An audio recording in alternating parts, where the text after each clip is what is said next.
It was just a gag. And It was just a gag. it's pretty bullish still. Like this third wave could bring us to more than $1,000 per sol. Okay, let that sink in. I'm gonna do something a little degenerate, and I'm feeling myself right now. It's dangerous. It's definitely dangerous. This is gonna be sick. Nice. Yeah, not feeling too good about this. But you know, Solana tech is being adopted worldwide right now, even from institutions. So I think that this week has been the most fun I've had on Solana in a while.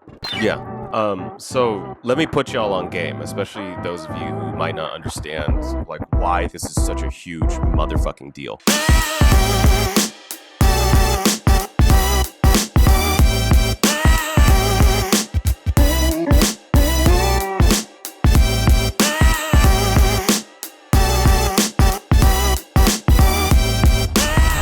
Welcome to Soul Brothers with my brother from another mother, Ino, and myself, Simon, where it is our job to throw you into the Solana rabbit hole and show you around in our exciting ecosystem. Our mission is to help you stay on top of the latest and greatest in the Solana ecosystem so that you never run out of fun things to talk about. Simon, clearly, I look a little different. What do I got on here? I got a BONK hat. I got a BONK jacket. I got a BONK light up little wristaroo. I got a BONK bot t-shirt.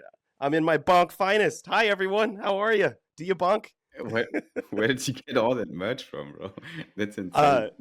It's just if people don't know, and they should know, I am like the biggest BONK and Nom fanboy, and so like I just everywhere I go in the world, if there's a new BONK piece that I can get, I always do get it, and so I just have way too much crap from the BONK team. But I'm gonna take this all off. This is ridiculous, but I just.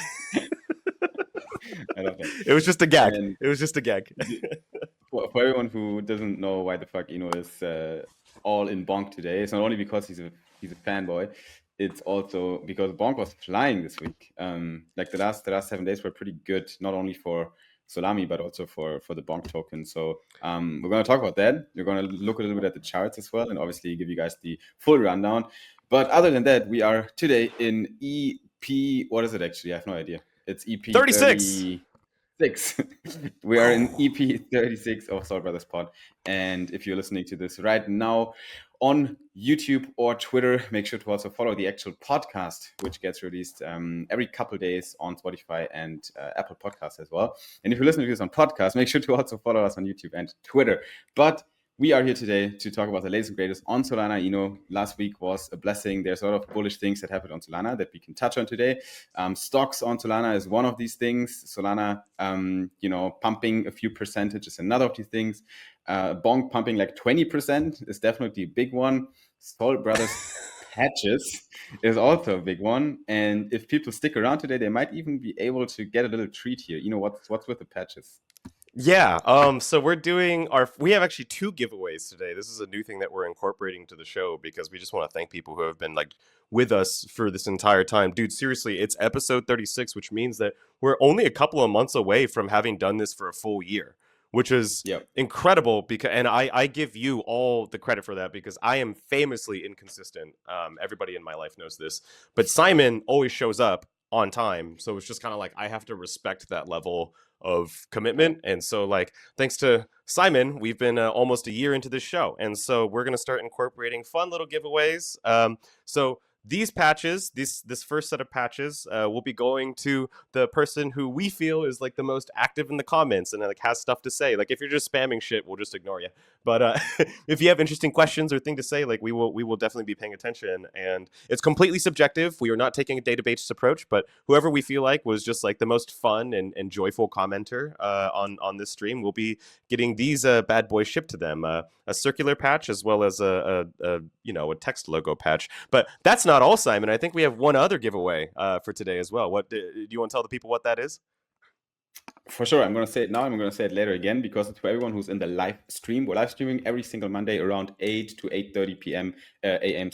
UTC, which is when the episodes are being recorded. And at the same time, we're live on Twitter and you can join us. And if you're in the live stream, you have the chance to get some of these patches if you hang in here until the end. And we are also going to buy an SNS domain live on the episode here with the funniest domain that we find in the chat section. So SNS is obviously the main service provider on Solana where you can you can replace your pub key with an easy readable human thing, your human name or whatever it is, could be anything. And the most funny domain we find in the chat section today, like fruity panda monkey panda.sol, whatever it was. The most funniest domain we find in the comment section, we are going to live by here during the episode. So yeah, that means you guys can, whenever you're ready, whenever you have like a very great idea for a funny domain that has more than 10 characters ideally, then you just throw it in the comment section, and we pick it and we buy it and we potentially send it to you. Yes, absolutely. Okay, so you heard it here first, folks. So if you stay active in the comments, you could win some Soul Brothers patches. And additionally, if you yell at us with cool SNS domain names at the end of the stream, we'll pick the funniest and or most entertaining one. We will purchase it live and we will send it to you. Okay, Simon, getting back to, I think, the coziest part of the podcast. This is my absolute favorite because, I get very anxious around charts. I think that there's a lot of people who are feeling some pretty high anxiety around the charts. My wife does not seem to realize that I am streaming right now. She should be careful. And moving on. Okay. All right, Simon, you want to go over to the most comfortable part of the podcast? I have your screen on. Oh, awesome. Okay, cool. All right, let's talk about prices really quick. We are here looking at the Solana chart right now. I'm looking at the logarithmic chart in a zoomed out mode. We want to first check the daily chart to see kind of, without the noise of the short-term waves, what's going on here. And yeah, right now we found support here in this $95 range. That's been a while already, and since then we're trying to recover and to come back into this fifth wave to the upside from this larger 1, 2, 3, 4, 5. And this larger wave count here right now, keep in mind it's a daily chart. It goes back to the $8 low, right? From FTX basically. And it's funny, right? Because the FTX crash back in the day was definitely some sort of black swan event. We didn't see that coming. But it's still, like, in the chart, it still makes sense, like in terms of Fibonacci levels and so on. Which is funny because, like, normally, like when you do chart analysis, obviously fundamentals drive the price, right?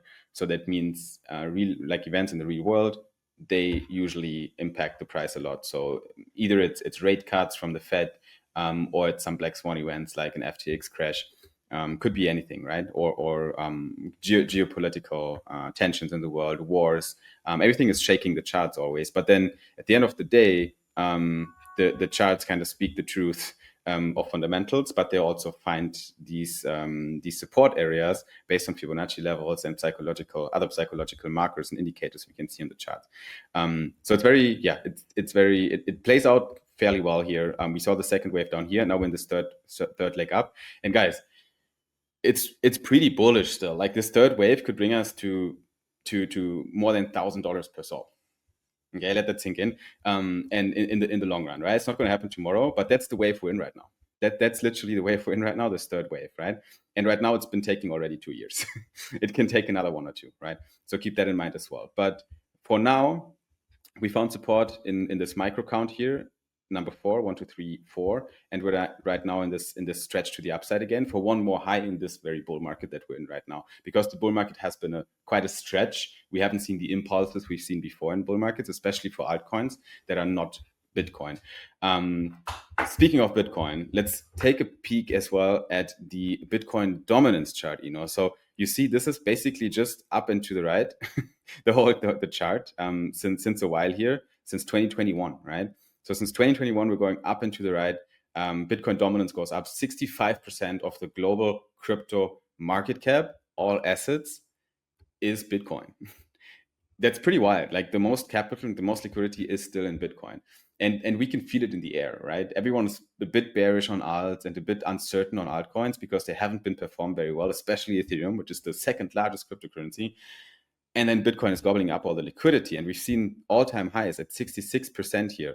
Not all-time highs, but in this cycle highs of 66% Bitcoin dominance. I can't tell yet if we're topped out here. There's not even a wave count I could put on here that tells me it's topped out. That being said, I think we're close to a local top of Bitcoin dominance. What does that mean for the charts? That means that liquidity is supposed to flow into other tokens in the crypto market at some point again. And other tokens could be our beloved Solami. So let's take another last look at the micro count of the Solana chart. So let's just take the 30-minute count here and look where we're at today, because last week, was actually not too bad for the bulls. So I did have a few shorts open. I made a bit of money, lost a bit of money. Everything is good. But that's just how the markets are, because now we're going up again. We saw this 1, 2, 3 play out really well, and we're not right now in this third wave to the upside. We haven't reached the top of that wave yet. So basically, we're in the micro count of the third wave, and the third wave is quite impulsive. We saw that big impulse here already, and now we're in a sideways consolidation again. That consists of an A, B, and C. Now this B wave right now hasn't seen its bottom yet, in my opinion. So what's happening right now, if we really zoom in here, is that the price is hovering around $150. We pumped yesterday on a Sunday in a third wave in this micro count. We recovered overnight in the fourth wave. Now with the US market open on this very Monday today, on the 7th of July, I think we could push one more high into this fifth wave here to the upside, where we will basically find a local top again and then make our way down to the C. That is at least what I would expect right now, to kind of finish off the sideways consolidation here and then push up into the third wave in an impulsive way. This could happen sometime in July. This would be a green month for July. And yeah, that's pretty much what's happening on the Sol chart.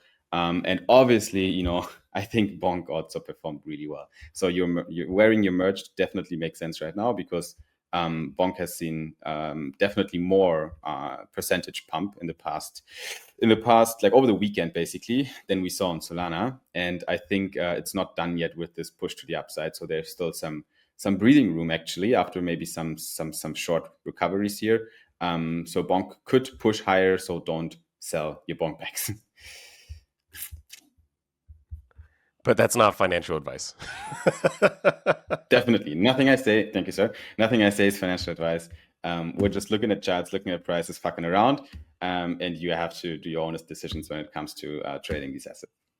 100%. Yeah. So I'm going to do something a little degenerate, and I'm feeling myself right now. So I'm on Jupiter perps, and I just, this is probably going to be a mistake. What should I do, Simon? Should I just do one salami? What should I 100x leverage? One sol at 100x is definitely a risk. Make 0.5, bro. Make 0.5. Yeah, I keep it. 0.5. You don't want to gamble away all your money. Wait. I mean, I'm feeling pretty. Should I just? We're pumping right now. You're basically buying into the pump. It's dangerous. It's definitely dangerous. But I like to live dangerous. Yeah, you can. I think you can do it. Like you want to do the long, right? Yeah. Let's do it. I'm going to close this out by the end of the stream. Let's hope I don't get liquidated. What's the liquidation price of that? It's like 51. It's 151 point. I'm probably gonna get liquidated within. It's like liquidation price is $151.73. Yeah, we'll see. But did I even open this? Yes, I did. How do I even see my positions here? Okay, I gotta open. Yeah. Okay. So I just went 100x leverage with half a salami into. Yeah, I'll probably get liquidated. But anyways, it doesn't matter. We do it for the views. And we love Jupiter perps. This is going to be sick. Nice. Yeah. Yeah, not feeling too good about this. Well, down bad. Down bad. It's always you literally open a trade, and then the chart is doing exactly the opposite of what you want the chart to do. It's always the same. So that's why trading with 100x is dangerous, because just, you'll never catch the perfect moment where you're like, okay, from here it's only going down. No, it's going to shake around, it might liquidate you, and then it's going up. It could work out, like I think we're right now pushing higher. It's choppy.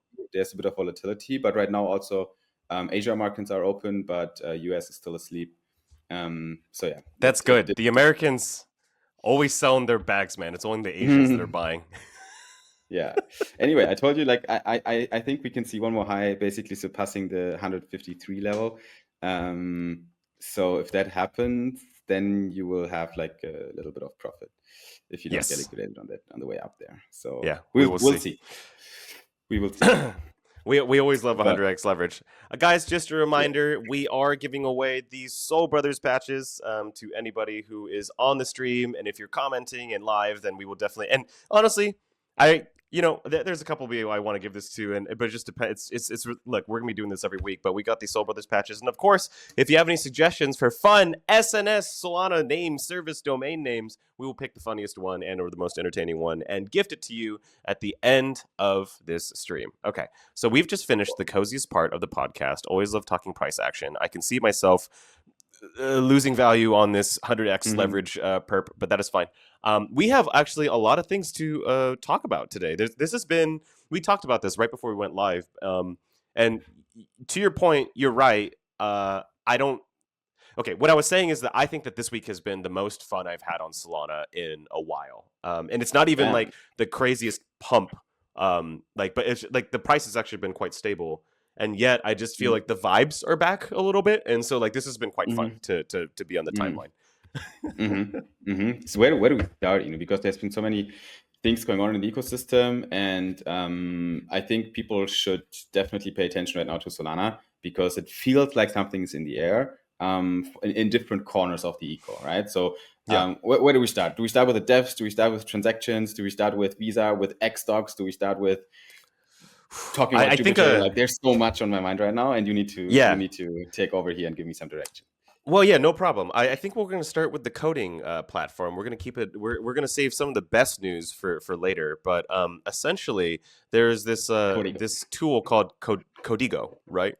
And it's a AI platform built for Solana devs, which is perfect because one of the hardest things for any new developer into the Solana ecosystem is that it's built in Rust, right? And like, what do you know about building in Rust, Simon? I mean, I know dog shit about building in Rust because I'm not a dev. I'm a fake dev. I like whenever people ask, like you always thought I'm a dev, which is the funniest thing in my mind. And then one day you were like, oh, actually you can't code. I'm like, I mean, I can vibe code, but these days, but I haven't studied computer science. But Rust is difficult as fuck compared to Solidity and other programming languages. Rust is one of the most sophisticated smart contract languages out there, and Codigo is not only making Rust development easier. They actually have a lot of programs already predefined in their platform. So if you want to do token vesting, staking, meme coin swaps, if you want to launch NFTs on Solana, if you want to build escrow accounts for your app, all these kind of things, they already have repos, right? They have presets, template codes basically that are available somewhere in the internet, but you have to dig them out, find them, right? So as an example, when we built the staking model for Solana ID, we basically inspired ourselves with the Jupiter repo for their staking mechanism, which is a public repo, right? So you can use it, adjust it, and so on, but you have to dig deep into it. Codigo, you give a prompt, and it will just write the code for you. Solana code. So it is very different to traditional kind of co-pilots, like if you use GitHub or other AI platforms that code for you, because they don't have access to these Solana token programs and these presets, right? Codigo does. So it's actually, I think it could be very interesting when you're a dev on Solana to play around with this. Yeah. And what's really, really interesting for me for a service like this is that it's a double-edged sword, right? Because if the code is well audited, then what that means is that we just have less hacks in the ecosystem overall, right? However, if the code has a vulnerability in it and it's being shared with thousands of devs, like that can be a problem because that means systematic risk for everybody. That being said, I have trust that this platform is doing the due diligence. I mean, and also you just have thousands of people who have their eyeballs on the code all the time. And so any known exploits would be worked through. So I think that this is obviously positive EVE for the entire ecosystem. And just one and then moving on to the next bit of news, which is very nice. Visa and Mastercard generated $64 billion in revenue across 400 billion transactions last year. And if we were to do that through Solana, we would reduce cost by 99% for those merchants, which is actually kind of insane and just kind of speaks to like where value is actually going to be, created Yeah. from. It used to be that these rails are gate kept, and just they're not anymore. So like, Mm. what do you think about stats like this, Simon? Payments have been one of the most interesting use cases since ever for crypto, right? Um, Payments that can be executed fast across borders without big fees. That was one of the initial pitches for when it comes to use crypto, right? And we've been struggling with getting this adopted in the ecosystem because of monopolies that have right now a bigger incentive to keep their business alive, right, than to switch. And for a long time, they were very hesitant. It's always the same, by the way. If there's disruptive tech, you will see the old legacy industry being sluggish and defensive and trying to lobby the new tech away for a while until they can't. And then you will see them adjust, adapt, and try to embrace it so they don't die, right? So the same thing happened with EV, basically electric vehicles, right? Like the big German companies for years, they were like, no, fuck this, we don't like it. Electric vehicles that will never work. We're gonna build our, we're gonna burn all the oil we have. So they kept doing this. They kept lobbying for a long time. It was like actually, a big struggle, and it was Yeah. just lobby. There was so much fake info in the media from these fucking liars, like because they were just telling, oh yeah, it's not sustainable, and then you need to use the electricity that you will get from nuclear anyway, so it's even worse, and the batteries will never make it, and all these comments were just bullshitting because they are incentivized to keep their own business going on. And now they're all building electric vehicles, right? So at some point they swallowed the pill. So Visa, Mastercard are slowly trying to do the same shit because they now saw that crypto's here, crypto's about to stay, and crypto's much more efficient. So either they're going to fucking use it themselves to not die out, or they will be thrown out of the window and replaced with something that works better, which is crypto. 99% fee reduction is insane. All that money is right now accrued in two companies, MasterCard and Visa, right? And a little bit of Amex, and I don't even know. There's no one else really. And they have been on court so many times for monopoly kind of accusations and so on, right? And they always found their way out there. And now we can actually make them, we can force them out of their monopoly situation. But it will take time. It will take another decade, honestly, to really compete with MasterCard and Visa on this, because the merchants also need to replace their tech. There needs to be a way of accepting crypto compared to Visa and MasterCard, which is already in all these merchants, right? It's insane. It's insanely hard to disrupt that industry. But it's happening right now because it's so effective. All the money that Visa and MasterCard is making can be redistributed to the merchants, which has a huge impact on their productivity. Oh yeah, absolutely. So in a past life, I had worked with Visa and Mastercard directly. Can confirm, I don't care. I'm going to say this. I can confirm that Visa is full of a bunch of arrogant assholes. They think that they are God and that they can charge whatever they want to charge, and they're not very cooperative. However, Mastercard, I actually found the people at Mastercard to be much kinder. But I also think that that's just because they're number two. And so if you are second in the market, like, what do you do? What's your positioning? Well, you have to be more collaborative because you're looking for different use cases that can differentiate you from the number one competitor, right? Like when you're on top, you have very little incentive to do this because if it ain't broke, don't fix it, right? Which is why I think that people in Visa are just across the board pretty arrogant and difficult to work with. Whereas like MasterCard is like quite collaborative. Amex also is quite collaborative as well. But yeah, and even if you look at all these crypto card products, you'll notice that the majority of them are actually MasterCard issued, and MasterCard attacked and tried to get into crypto faster than Visa did, and largely they've succeeded, even though Visa is starting to work with crypto a little bit more. I am curious what the long-term future for these companies are, because if we succeed in our mission, they will not have like a fat interchange fee tit to suck on anymore, and so like I don't know how they'll survive. And they burn quite a bit of money because they print money every single year, so they think it's going to last forever. But you look at any industry, and that's just not true, right?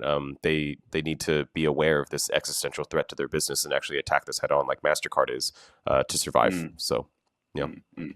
Yeah, it all moves in cycles, right? So the big conglomerates that we have these days, they might die out at some point, and we have to kind of face that reality that it's a potential reality. that comes up. For now, obviously, they still have the monopoly. They still are used. We're still a very tiny market where people actually use crypto transactions. But what counts is we're making progress. Yeah, and that's what I'm excited about. By the way, there is this middle step where Visa and Mastercard still continue to win. Like as of now, the best way to spend your crypto is like via card. But you're still paying for the interchange fee with a Visa or a MasterCard. You know what I mean? It's not it literally says Visa Solana chain. Yeah. You know what I mean? So it's like, the branding's already a little bit off. Yeah, to be go ahead. I'd prefer to have a alternative where I don't have to use the rails, the legacy rails. I can just pay with Solana. But for this, the merchants need to accept whatever new standard we come up with. Just Solana Pay. I think that for merchants that like this seems very easy for me in terms of a business, like a BD perspective. The first partnership you make is with Square, right? I'm pretty sure Solana Pay is already in discussions with Square. And the reason why you want to work with a partner like Square is that you could just turn on Solana Pay for millions of merchants in America and around the world, day one, because they just all their updates are done via software update. But if you're wondering why payment terminals, POS systems, are very hard to upgrade, it's because, well, first of all, the people who sell these devices don't want you to change them out too quickly, and second of all, they want you to pay for the upgrades. Which is why Square was created in the first place, because people who sell POS systems are pieces of shit, pun intended. It's a bit hard to upgrade those systems. To your point, that's going to take at least a decade, if not two. But for Square merchants, like it'll be instant, and so like they can start accepting Solana Pay instantly with NFT. Not NFTs. Oh my god. NFC chip. Near field communication. You're too deep, dude. I've been in Solana for too long. I was like near field communication. NFC. Yes. So you can use NFC to pay using Solana Pay. There's no reason I'm saying that merchants can't be paid with stablecoins today. With the tech exists. It's just like the merchant onboarding that's a pain in the ass. But Solana tech is being adopted worldwide right now, even from institutions that are putting staking directly into ETFs, which is insane. What I just said, means that you can buy an ETF that is listed on traditional exchanges, and that US listed ETF is going to give you exposure to Solana and to actively staked Solana, where you make an APY on top of the Solana in the ETF, and the APY is passed through you for 100% back into the ETF, paid monthly. And ladies and gentlemen, this ETF is performing actually quite well. What are we looking at, Nino? Woo! So we're looking at a ETF called SSK, issued by Rex Shares. It is actually the first Solana staking ETF, if not like the first Solana staking, just Solana ETF, period, right? And its composition is quite interesting. Originally, I thought there might be some underlying LST collateral, but that's not what it is. It's actually 50%, around 50%. They have to rebalance it, of course, but like right now it's around 55%, but it's intended to be 50%. Just raw SOL exposure, right? So they have raw SOL exposure. And then the other, 45 to 50%, what's that? It's an ETP. And this ETP contains, I believe it's a block daemon, which is a provider based, I think, out of Europe, a block daemon validator, and it's native staked. So it's actually, that's the two pieces of exposure that you're getting. You're getting a block daemon validator, which gives you access to the validator rewards as well as the yield. I think that they're charging some pretty big fees because the yield on that staking portion is only 5 to 7%. But if you control the validator, then like it should be more than 5. Like you and I both know this. Like it's more than 5. Like 5 to 7% is just the yield on.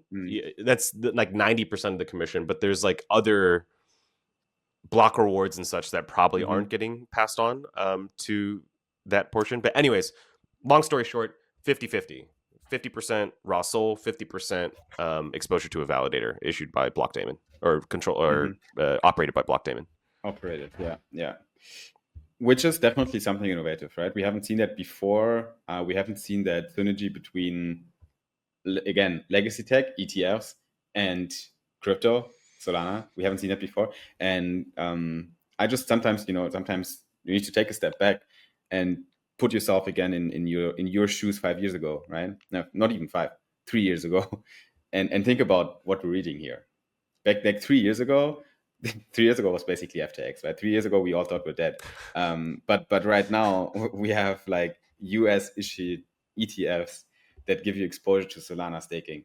It's pretty insane. $8 million in volume within the first 5 minutes on SSK. Obviously, compared to in the ETF market, this is not, it's not huge. But in the first 5 minutes, 8 million of volume in such a new experimental vehicle, I think is really good. So I'm definitely very excited about. And if people remember from a few episodes before, we announced that the SEC actually gave some clarity towards Solana staking and what is basically considered to be a security and whatnot, right? And the bottom line was that most of the staking activities are not considered securities. So all these kind of news that we have from institutions and the SEC as well, they help definitely for the market to have more certainty of what is allowed and what is not allowed. So that's pretty good as well, by the way. And we'll all see it now happening, like coming to life, basically. I mean, this week has just been a gold mine of amazing announcements. And next up is no less impressive than what we saw with the staked ETF. Bro, we have stocks on chain now. What the fuck? We have... Yep. They're not... You don't get direct... So here's the thing. You don't actually get the stock, right, Simon? Like, you don't have legal... like claim to the stock. Could you explain to people the difference between having exposure to a stock versus like actually owning the underlying? Yeah, I mean, at the end, the thing is that you probably don't really give a shit about the difference as long as everything works out, as long as nothing breaks, because you just want the API and own the API. You want the return on your investment and access to the investment, which we now have with xStocks, right? So basically, it's a mirrored version of a real stock that is traded on an exchange of a company that you can now trade on crypto rails inside of exchanges like Kraken or even inside your wallet like Jupiter, right? So you can literally just get the exposure to the stock right then and there. Without having to open a bank account somewhere or getting access to the stock from a traditional broker, which is actually pretty insane because it does solve these two things. It gives you access to the stock and it gives you access to the return on investment in a very easy to use fashion without KYC. That is also a big one because I have friends from Serbia and so on. They can't trade stocks because it's just difficult for them to access US stocks via the markets they have access to legally. Now they can just click a button in their Software wallet and they can just swap some SOL to S&P 500, which is insane, like in a single transaction, right? Yeah. So let me put y'all on game, especially those of you who might not understand like why this is such a huge motherfucking deal. The reason why this is such a huge deal is because the US government traditionally has held a position in which you do not want stocks on chain because you don't want to give, let's say, ISIS or some other terrorist organization the ability to hold American assets and therefore have legal rights to vote on the future of a company. And that includes some of our adversaries, speaking as an American, but like our, adversaries or global rivals around the world, right? Like we want to limit their exposure to because they do have legal rights if you hold the underlying. And so this idea of having stocks on chain for a very long time just seemed like a pipe dream. It was never going to happen. The U.S. government would not allow it. Government would not allow it. But what's amazing here is the asset that you have on chain is merely pegged to the price of the underlying asset, right? Furthermore, and what kind of like I have a hard time wrapping my head around, and maybe I don't understand some of the updates that have been made to the New York Stock Exchange, but these assets are tradable live for 24/7, right? Which is, I believe, different than the traditional markets. And so it's just very interesting to see how you're going to have on-chain assets that are supposedly supposed to be pegged to the underlying, which is the stock, right? And I guess that creates arbitrage opportunities where if you have market open and the price of the underlying is like $150, but then the on-chain price of the stock is like at $190 because of maybe some bullish news. It'll be interesting to see like how these two prices interact with each other. If you have enough volume and holding on chain, then like that will inform the price that's offered like at the New York Stock Exchange. But then also conversely, like majority of the capital and the activity is concentrated in New York Stock Exchange, so more than likely people will arbitrage the price of the on-chain asset down to what it is at market open. I don't know if this is making any sense, but it's just very innovative that we have exposure to stocks on chain when we thought that was. I mean, I personally did not think this was going to happen for another few years, and it just kind of popped out of nowhere. So this is amazing. Yeah. I think that was one of the things we talked about, like Meow talked about it years ago when Jupiter started, right? And this is one of Jupiter's core theses as well, right? Basically bring everything on chain. Like we want all the liquidity on chain. We want to make every asset tradable on chain. And I think so. And yeah, all these people are very excited about this, in my opinion. Like Tolly and Mert probably also gave some opinions on this. I saw the tweets and Meow, obviously. So yeah, I think it's a big moment for Solana, honestly, to have these stocks trading. And the next thing I want to see is futures perps on chain on S&P 500. Why not? Yeah. And it's happening. Like I already know that a few companies are working on it.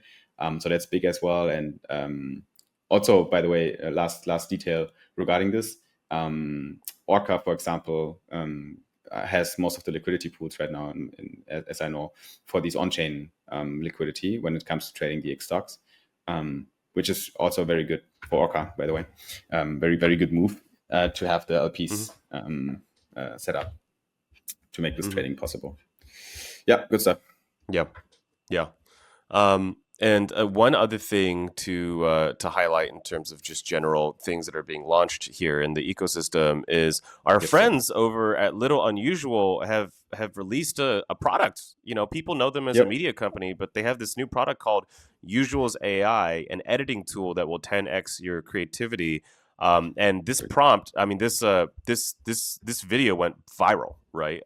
People really want to use this product, and the promise that they give you is that with a single prompt you can make a video, which I find to be a little far-fetched. Like I don't mean to, but like I have to actually use this tool. But like, holy crap, that is like if. Like this could change the game for a lot of brands. Like I mean, what do you think about this, Simon? This is kind of insane. Again, as all these subcategories within AI, we always see like kind of a push, right? It's kind of this gold digging feeling right now, where everyone is jumping on that train and creating images and videos and moving pictures basically based on AI. And I think Usual is one of these tools that could be actually very successful. And so by combining a few of the existing video models that are out there, like Veo and so on, that you can use, and putting it in one tool and just adding a bit more of UX to the whole journey. It's not live yet, so Usual AI right now is just in a test phase where people can sign up for it. You can already subscribe to it. It's $20 for a month if you want to get started with it, and then all you have to do is basically just wait until they launch the actual product. Yeah, it's like I feel so like services like these make me really nervous. Like I think that they're net good, like they're obviously positive EV, and like I'm very proud of Tushar. Like I remember when he first tweeted that he was experimenting with AI, which was like almost like a year and a half ago, maybe two. And like obviously the reason why he's probably releasing this tool is because it's something they're using internally. Do you know what I mean? Like this is not just like some random thing. Like they have this AI workflow within Little Unusuals. And so like obviously they are building this tool for themselves, but then in the process of making that tool for themselves so that they can sell more work to their clients, they've created what seems to me to be a goldmine. If this actually if this actually works out, like this is the business now. It's like it's not going to events and then shooting stuff. It's like, I mean, you can help people with that still, but the real this is what people want. Like the tagline "one prompt, one video" is exactly correct. Like this is incredibly cool. I'm just really curious about like how it all put. I want to play with it actually very badly. This is very sick. Yeah, we don't know exactly yet what's the timeline on the actual release, so we have to wait for this. But yeah, when I saw it, I texted Tusha like, "Hey, bro, you know that you're disrupting your own business model and industry with that tool," and he's like, "Yeah, sometimes you have to make these hard decisions and just go with the time, with the zeitgeist, to not be eaten alive." Because obviously, if you have Visuals AI, you don't need to book Little Unusual anymore for your video content because you can do it yourself with the AI tool. But I don't think that's necessarily true. But no, I know what you mean. I know what you mean. But I mean, you, to an extent, it's true. But there's a human element for content creation that you can't replace, especially event coverage and the actual faces of the people, like us, capturing these. And that there's some things you still need a human hand for. But if you don't jump on that train, you might miss it as a content creation agency, and that could be a problem. Yeah, that's true. Next up, we have a string of news from our friends over at Jupiter. So starting with, of course, Jupe Studio. Jupe Studio is what they call a token creation lab. The angle here and why it seems different from other token launchpads is that it's more focused on creators themselves, like actual little creators. So this is in line with Meow's Web 4 thesis. So Web 4, for people who don't know, is an evolution of Web 3, obviously, but more specifically what it means is that Meow believes that we will live in a universe with infinite monies, right? And monies is different from money because money is finite, but monies can be infinite. And monies is referring to different tokens. So imagine having a token for your local coffee shop, which is an example that he gives, a token that's used for, let's say, to pay your child's tuition fees, another token to pay for your taxes. And the thing that the tokens that are going to win out are the ones that have the strongest cultural value that people believe in. And this token represents that.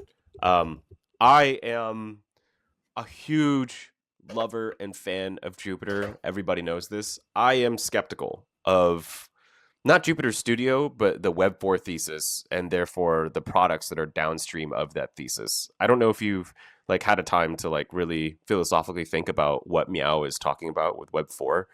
On some level, I kind of agree, but this idea that we have, and trust me, there are many ideas that I did not think that were going to work out. For example, stocks on chain, which is the GUM thesis, the Grand Unified Market that Meow wrote about 2 years ago. And he was correct. So I was wrong there, right? So I'm not saying that I'm right about things all the time. I was a skeptic that we could ever get stocks on chain. We did. And so, but now the next thing that he's really pushing is that we're going to have infinite monies. And every single community is going to have their own set of denomination for value of a thing. And the people who win are the people with the strongest cultural values that can attract an audience. So, yeah, I'm not so sure what you make of that and how Jupiter Studio fits in that vision. But and I promised you I'd give you my spicy take before this, but that is my spicy take, is I don't really buy the Web 4 thesis, and I don't really buy Jupiter Studio's positioning within that thesis. Yeah, I think there's just a bit more work and experimentation to be done here, but I think Jupiter's on the right track. They are going with the time. They're going with what the market wants right now. And for example, right now we thought, okay, pump was there, pump is gone, we're dead now, meme coins are gone. But it's not really true. Like BONK Live is, is taking a lot of market share these days. There's literally a launchpad war going on right now between Pump.fun, Radium. Then we have BONK, and now we have Jupe Studio. And Jupe needs to be in that race as well. And with Jupiter Studio, they gave us the chance to have a tool as well. And technically, also Jupiter Studio is pretty advanced. It makes it super easy to create tokens there. You have all the presets to experiment around. You have flexible bonding curves. You can create custom vesting schedules.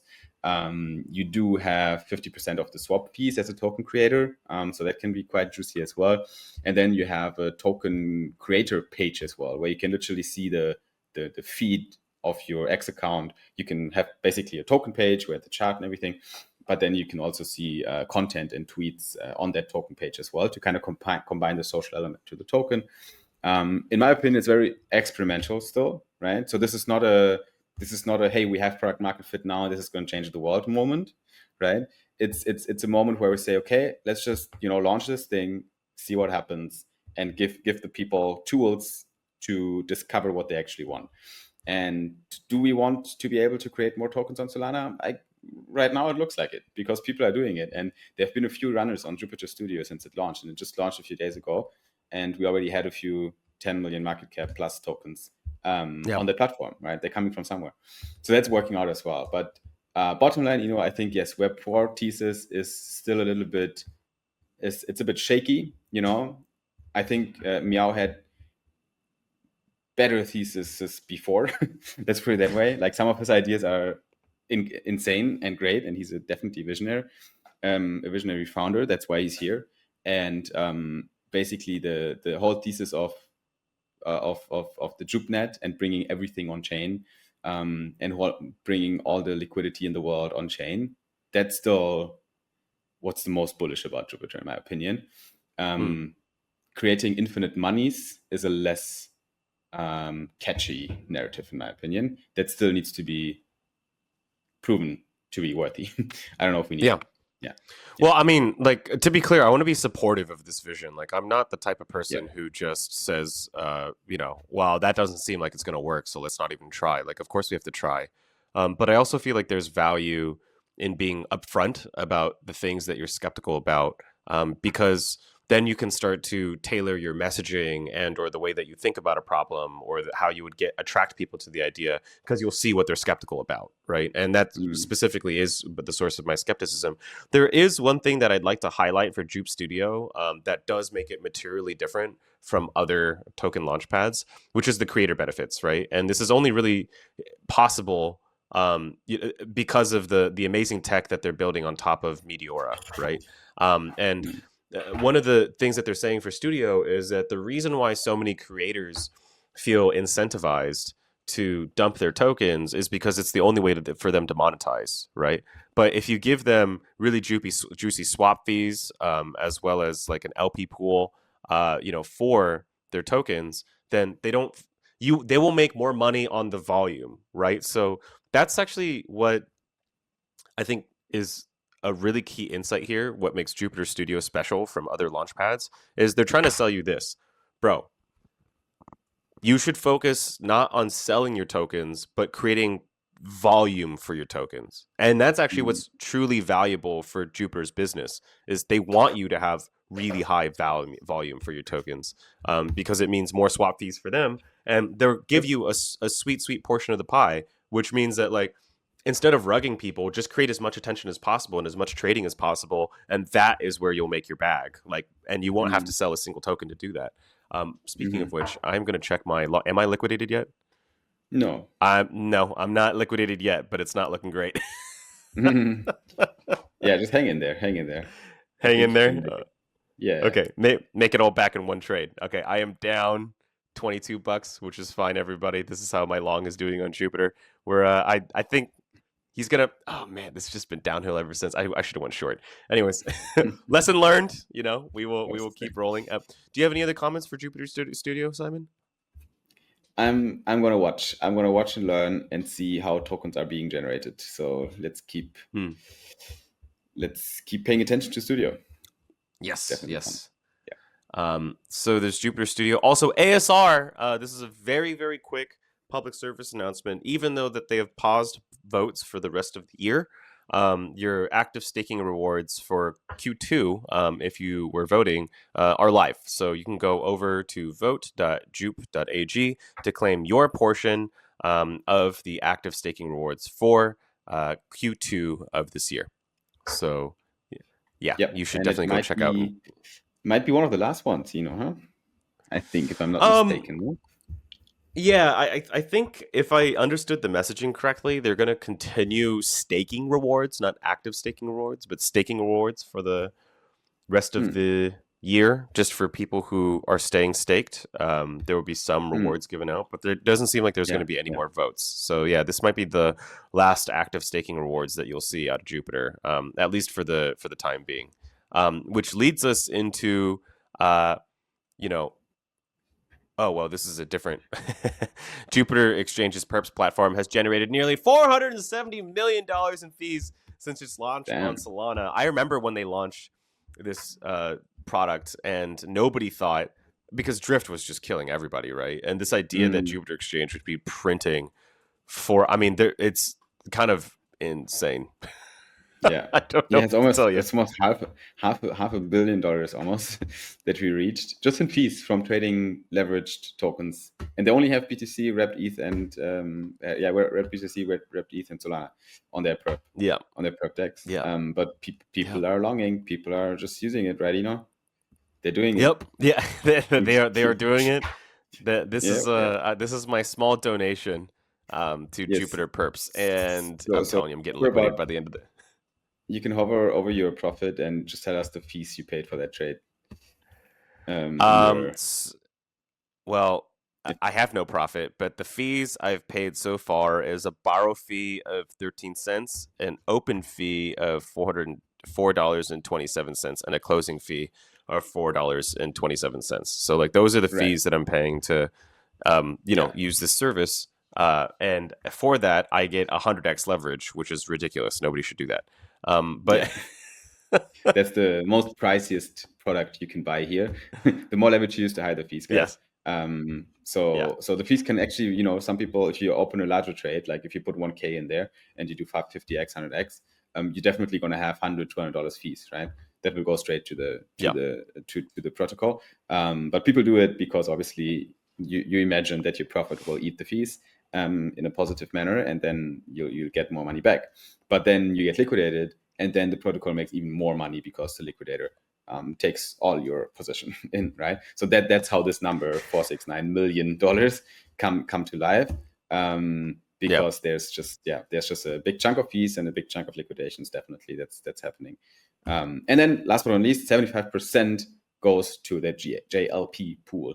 So you can actually earn part of that $500 million by holding the Hmm. JLP token, which accrues the value of the fees of perps on Jupiter.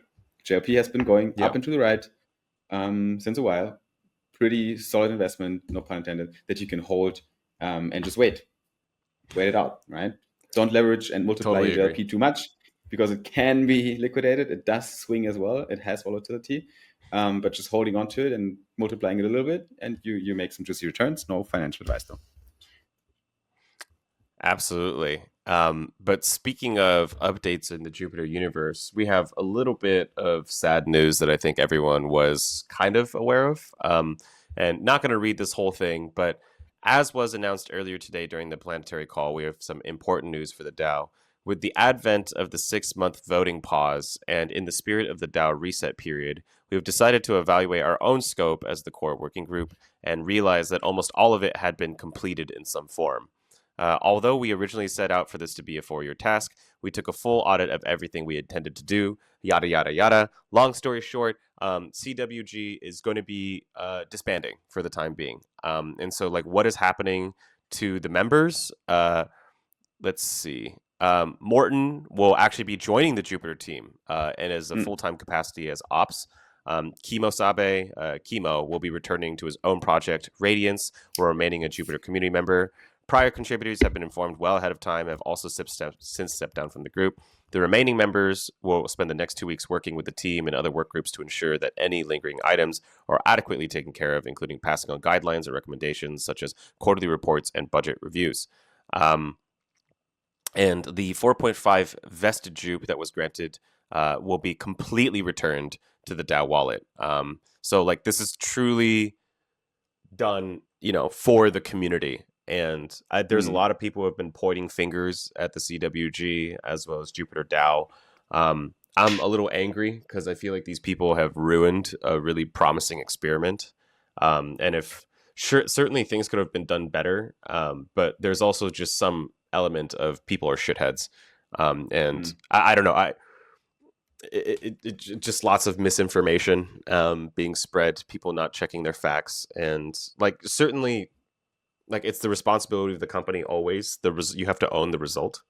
But yeah, I do feel a little bitter about this Mm. the closing of the CWG for the time being, because it was one of the most active DAO Yeah, experiments done on but chain.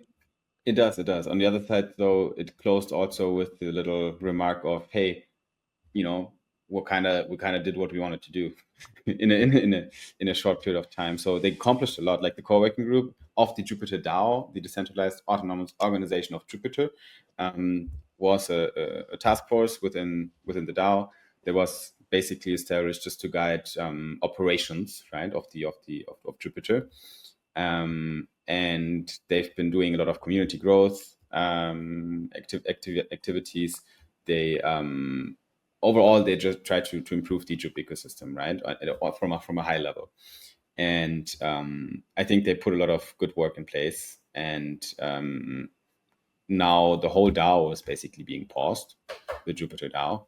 So other working groups as well, right, are being a lot of things are in the changing right now.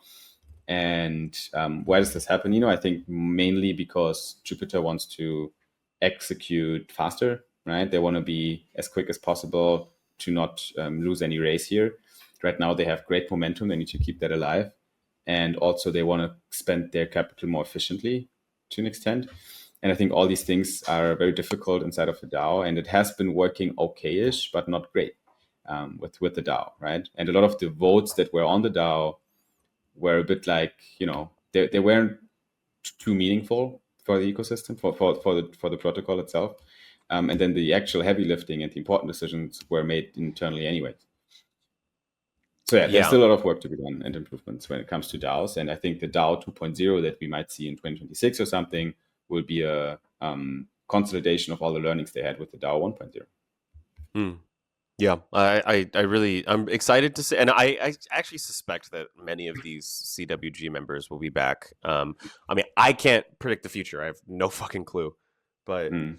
it just seems like a waste of talent and a waste of I I guess what just really bothers the shit out of me about this whole thing is that they got penalized for being transparent, because they could just do all this stuff without sharing anything, and they would just go through. They could just auto approve all of the working groups, but Mm. because they brought it as a topic of discussion, they got penalized for it, right? Because Yeah. a lot of people just cannot wrap their heads around, well, this person's getting paid more than I do, and like I don't think it's all that much work, and so therefore, like, here's my evaluation of the worth of this job.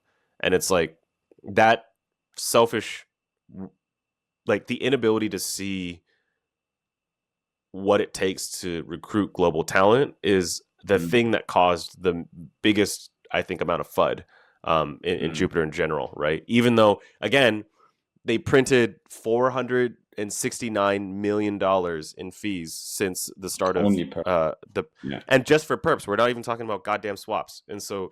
now we're haggling over, a 3,000 versus an $8,000 salary. It's like, are we really Mm. seriously? Yeah.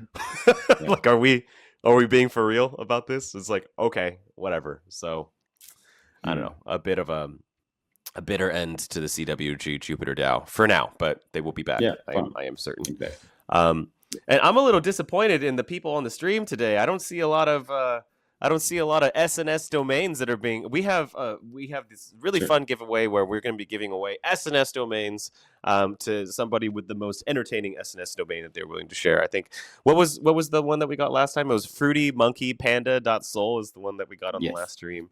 Yes. I also bought a new SNS domain for only $1, and it was Korean cocaine energy .soul, which or That's maybe it great. was Yeah. Can you please send me $5 to Korean cocaineenergy.salt? Thank you. yeah, or it might be cocaine Korean energy. I forget, but yeah, no, I do love that cocaine Korean energy. But now, if you have a rare .soul domain, you can get boosted Bitcoin rewards. It's like, oh my god, how the hell are you getting Bitcoin rewards? Because SNS is partnering with our friends over at BTC Soul. Hey, Dean. Hey, Justin. Hey, Jim. Good to see you again. Dees, as we love you, Dees. But yeah, for BTC Soul, eligible wallets will get 200% Bitcoin boost at launch and maybe Lakers tickets. I actually really love Wow. that BTC Soul is using like the basketball branding. I haven't really seen that in a project before, but it fits very, very well. It's pretty sexy. I love it.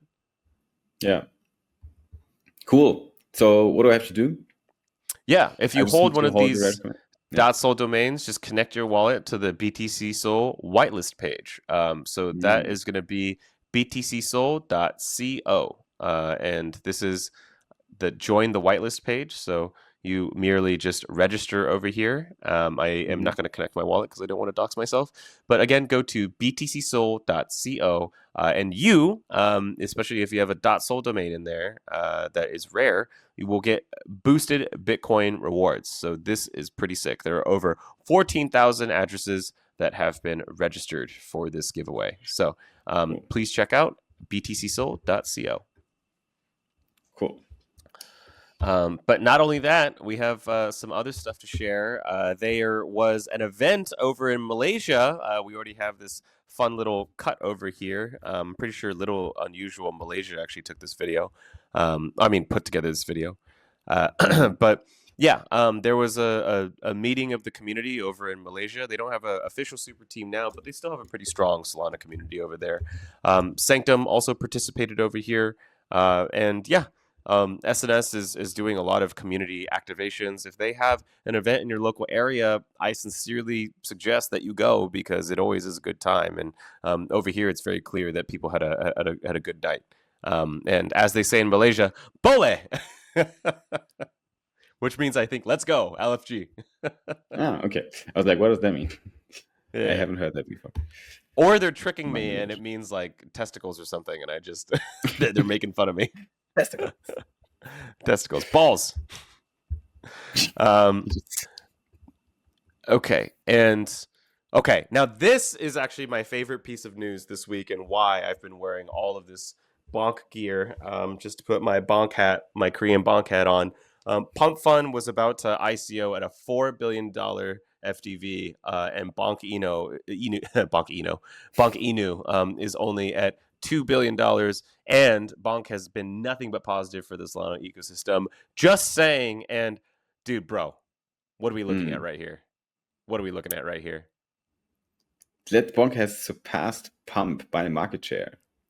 The launch did it. Is crazy. And dude, those numbers aren't even the most up-to-date numbers. The market share now is at 54%. Pump is at 35%. Yeah, it's about to go crazy. The amount of traders just the absolute numbers of traders is higher on Pump. And obviously the liquidity is higher on Pump.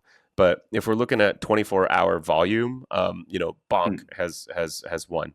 And their tokens are bonding more frequently. And it's just over 18,000 mints, which is more than double than Pump Fund. So it's just a real big pleasure to see that the good guys are like, how long have I been talking shit about?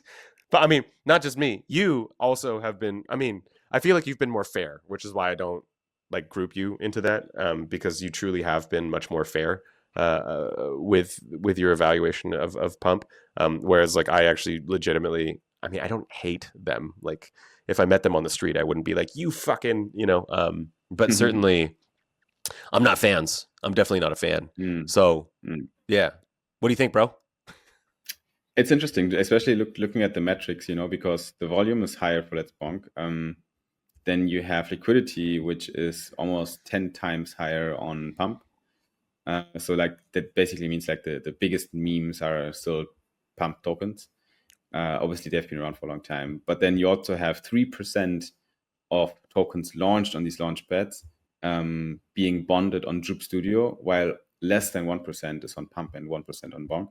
So basically, more tokens compared to the tokens launched in total reach maturity and actually bond on the bonding curve, which is like an important step a token needs to get. If you don't bond, you won't make it as a token. You're just going to die off very quickly. Once you bond it and you actually put into a pool, usually price takes another swing and goes higher. So yeah, they come in different flavors, they compete in different metrics, but still, like if we compare by market share and by volume, that's BONK right now is definitely rocking the stage here, and has most of the runners, as it seems. Yeah. I have to say I think one of the most successful tokens I've seen this year is Useless, and that's the ticker. That wasn't a sentence.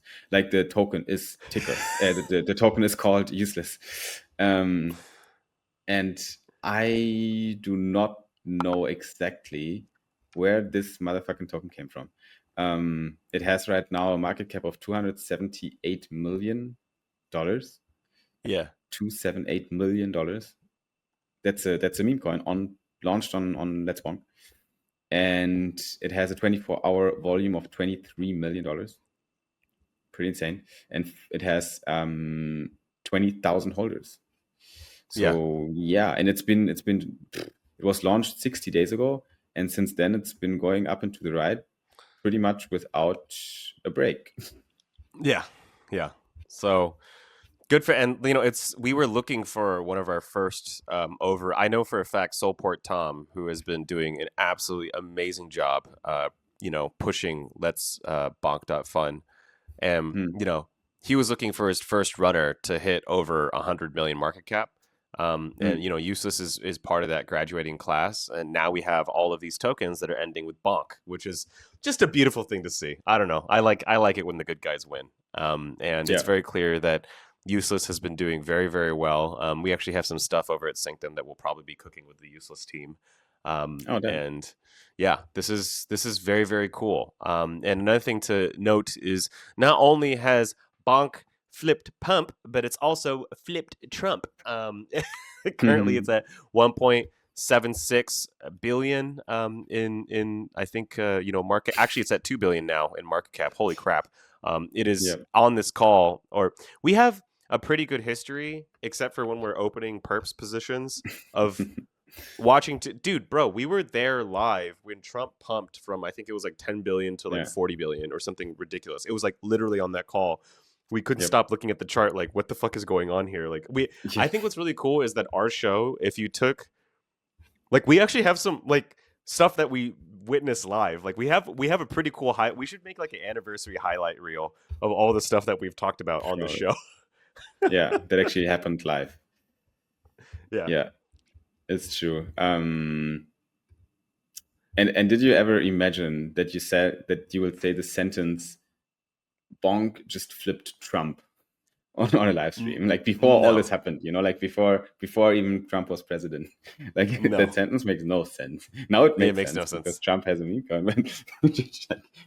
Yeah, basically, just remember when BONK launched, like December 2022 or some shit, like the first meme coin to be ever existing on Solana. There were no meme coins. There was no pump.fun. The world was a different world.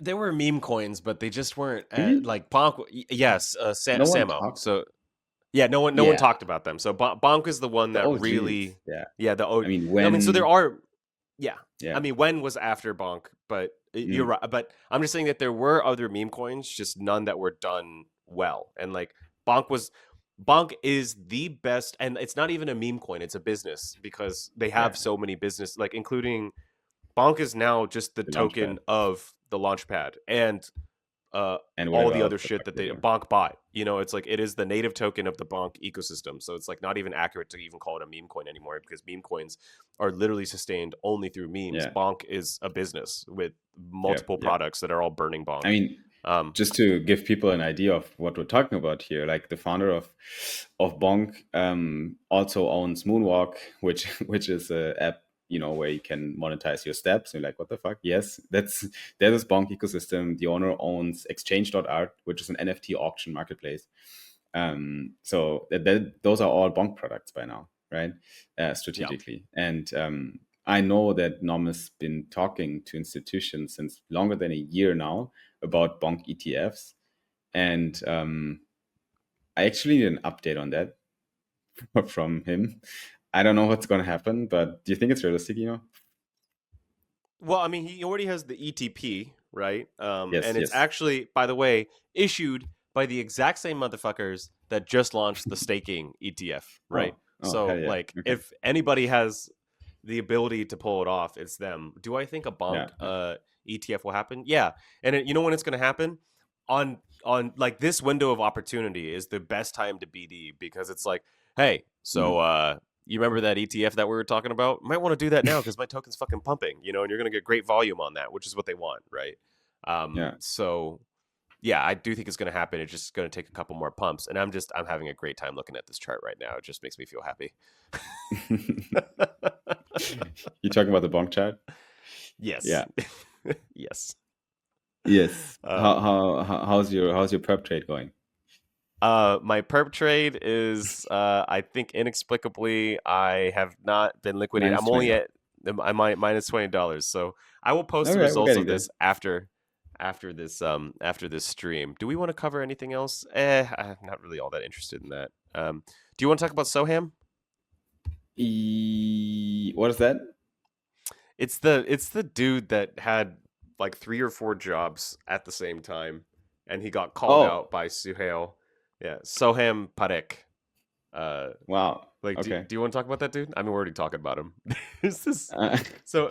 quote If you've been quote I fired this guy in his first week and told him to stop lying, scamming people. He hasn't stopped a year later. No more excuses. Okay, what the fuck happened? so yeah, there's this guy named Soham Parekh, Parekh, who's been working at 3 or 4 startups at a time, and he's preying on YC companies and more. Beware. Um, Hmm. he's claiming that this resume is fake, and doesn't have correct links. And he became like an international meme. He's now, and it's funny. I think some of the takes have been good. Like, if he had just called himself a fractional CTO, we would be celebrating how efficient he is at his job and not like demonizing him for working at multiple companies. I think the issue here, though, isn't so much that he even works at 3 companies at the same time. It's that he's not upfront about it. Like, that is an ethical Yeah. issue. Like, it's Yeah. there are companies that are willing to accept that, right? Like, not everybody, but there are certainly people who are just so starved for dev talent that they'll take you even if it's just part time. But that much you pay someone is really dependent on how much of a shit that they give about your company, right? And if they represent to you that they really care about what you're working on, and then they're only giving 20 hours of their time a week to do that, like, their Hmm. output might be better than another. Like, that's how I think he might justify it to himself. He's like, well, even 20 hours of my time is better than full time for anybody else. And it's like, that even might be true. I'll take that argument at face value. That still doesn't make it ethically right. You still have a responsibility to disclose that to your employer, and then they can decide how much they want to pay you based on that, on your skill set or whatever the fuck it is. But yeah, Mm. he clearly lied about having worked at multiple companies and got caught. What about the argument of, as long as I get my shit done, you should be okay? Kind of, like, Again, that's you okay, know, but you have a responsibility to say that that's what you're doing, right? Like, if I'm right, hiring right. you and full Yeah. time, Yeah. and you're not telling me Yeah. that you're working part time, really, it's Yes. like, Yeah. that's not what I hired you for. Like, what I hope is actually that you are so good at your job working Yeah. with me full time that I'll just pay you what you're worth, right? And like, Exactly. make And enough you money can do to. whatever you want. Like, if you get your job done in the time you need for it, and it's less than other people need for it, then you can go fuck around whatever you want to do. But at least be upfront with him. So I think the problem here is just dishonesty. That's the problem, because how can I trust you in other things you say if you're lying about this, right? It's always the same concept. True. So just be a fucking honest human. Um, in overall, because people are just gonna mistrust you if you lie about one thing, right? So yeah, shout out to this guy here, Suhail, who's basically just shouted this out on Twitter publicly and called the guy out. Yeah. I interviewed this guy. Royally's like, I interviewed this guy yesterday, bro. I'm dying. Damn. Yeah, you see, here you go. And this his post has like 200k views. This call out post. So, Dude, what are you talking about? 22 sorry, million. That's crazy. 22 million. 22 million. It's insane. So people And people know now, yeah, Suhail is he's he's an OG YC founder. So like even amongst YC Mm. founders, there's kind of a hierarchy of like people who are famous versus people who are not. Suhail is like very early YC. And Right. had worked on this Web2 project called Mixpanel, which allows you to track. I used to use Mixpanel quite a bit, track analytics on your Huh. website. Cool. And then he was also working on this other startup that would make Chrome faster because all of the computing was done in cloud, and so basically the browser just becomes like a window to what's happening in the Nice. cloud. But now he's Hmm. pivoted over to Playground AI. He's been working on this for a couple of years now. So yeah, it's just interesting that. And by the way, Soham actually went on this. We know this podcast. This podcast is so creepy. I dislike this podcast. But the TPBN, telling his Mm. side of the story. So he admits that he was working at 3 to 4 jobs at the same time, but he claims that he Mm. wrote all the code himself and it wasn't a scam. That might be possible. That might be possible. Mm. That this wasn't a scam. It was just him trying to extract as Yeah. much value, Just just be make honest as about much it. money as possible. Yeah. So I think this story got way more attention than it should have, but it just became such a meme because there were so many YC founders that were commenting like, bro, like I just fired this guy this morning because of what you wrote. Mm. Yeah. Yeah. Pretty funny. So yeah, basically the learning of the story is if you're good and smart, intelligent, you can work fast. Great, do it. Just be honest about what the fuck you're doing, and don't lie to your employers. It's gonna come back to you. Come as a bitch. So, with that being said, I think we covered the latest and greatest. We looked at the charts. Sol Price is going sideways, hovering around, keeping slightly in loss right now. But we're gonna wish him the best for one more pump before it goes back down. Potentially. At least that's my reading of the charts right now. And we will check Solami prices again next week when it's time to live stream again. We did not see any super funny domains in the comment section today. So let's see. After we're wrapping up the episode, maybe we will do something in the comment section. So if you're not in the live stream and you're listening to this right now on YouTube or on podcast, then yeah, feel free to jump in these live streams as well when we record live. But if not, you can always obviously listen to this afterwards, as you potentially do right now. Are we ready to close it off? Yes, we are ready to close it off. Thank you very much for tuning in to this week's edition of Soul Brothers. After this closing, we are obviously going to be giving away these Soul Brothers patches, as well as an SNS domain for those who have stayed all the way towards the end as a thank you. Simon, you want to close it out as you usually do? Yes, sir. Thanks everyone for joining. Make sure to follow us wherever you want to follow us on YouTube, Spotify, Apple, and Twitter, and also on Instagram right now. Soul Brothers Pod is also on Instagram. So also give us a follow there. We're going to pump out more and more content over there as well. But this is it. Soul Brothers checking out. Thanks for tuning in, and we will see you at the next one. Have a good week, everyone. Bye-bye. Bye.